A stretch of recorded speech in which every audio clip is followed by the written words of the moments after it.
So which side does one really believe? Verifying their figures is a tough job. This is an armed conflict, remember. Access to combat zones is limited. There are no independent observers. So we don't know how much of the information is being filtered, modified, blocked, or concocted. Multiple storylines, multiple narratives and counter-narratives are doing the rounds. The first one is that the Ukrainians are successfully defending their land. How then did Russian troops reach the outskirts of Kiev in just 2 days? The second narrative is that Russian troops are making slow progress. How can they gauge the pace of Russia's progress with no access to Russia's battle plans? There's also a third narrative, which is essentially a moral binary. Whatever the West says is right, and anyone who does not accept this narrative is trying to undermine Ukraine's sovereignty. Now, all of these narratives can be challenged, should be challenged. In the age of social media, unfiltered information shapes opinions. What's worse, social media is not a level playing field. It is controlled by the West. I'm talking about tech giants like Twitter, Facebook, YouTube, Google and Apple. These companies, these private companies, have openly aligned themselves with the West. They're pushing the Western narrative and restricting Russia's side of the story. And this is problematic. I will tell you why. First of all, let's tell you what they've done. They've sanctioned Russia digitally. Remember, no government sanction forced tech companies to cut ties with Russia. There was no legal or regulatory obligation. These companies just decided to take a side based on the perspective of their stakeholders.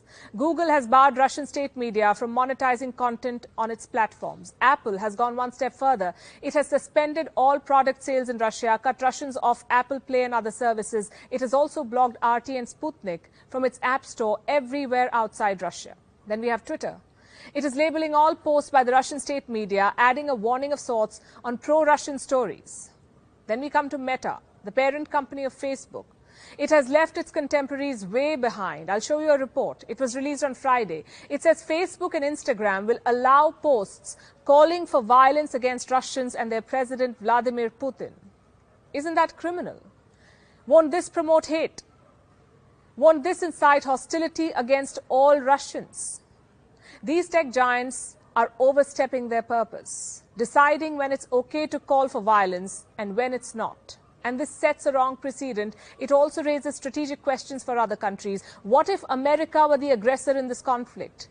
What if the US had invaded another country, which they have in the past? Would these tech giants have done the same? Look at this map now. It shows all the countries that the United States has either invaded or been militarily involved in. Do you know how many there are? The US has invaded or fought in at least 84 of the 193 countries recognized by the United Nations. And none of this, none of what I've just told you, justifies Russia's actions. The invasion is wrong and criminal, no two ways about it. What I want to underline here is the hypocrisy of American institutions, the selective approach of big tech. In 2021, 3 American rights groups released a report. It said that instead of staying neutral, big tech made huge profits from America's war on terror, especially Facebook, Google, Microsoft, and Amazon. They were awarded $44.5 billion in contracts, $44.5 billion, from the Pentagon and the US Department of Homeland Security. What were these contracts about? Aiding the US military in its operations, providing them with digital tools that can be used in wars. What kind of tools? Crucial databases, cloud computing services, surveillance, drone technology, even pushing narratives. The report says that Facebook alone sold $350,000 worth of advertising to promote America's federally funded Extremism Watch. It covers stories on violent extremism trends in Islamic nations. Facebook helped this government-owned platform promote these stories. And this was just one contract. This report says that there were hundreds of other contracts and subcontracts that were awarded to American tech giants yet to be made public. Just to be clear, we're talking about platforms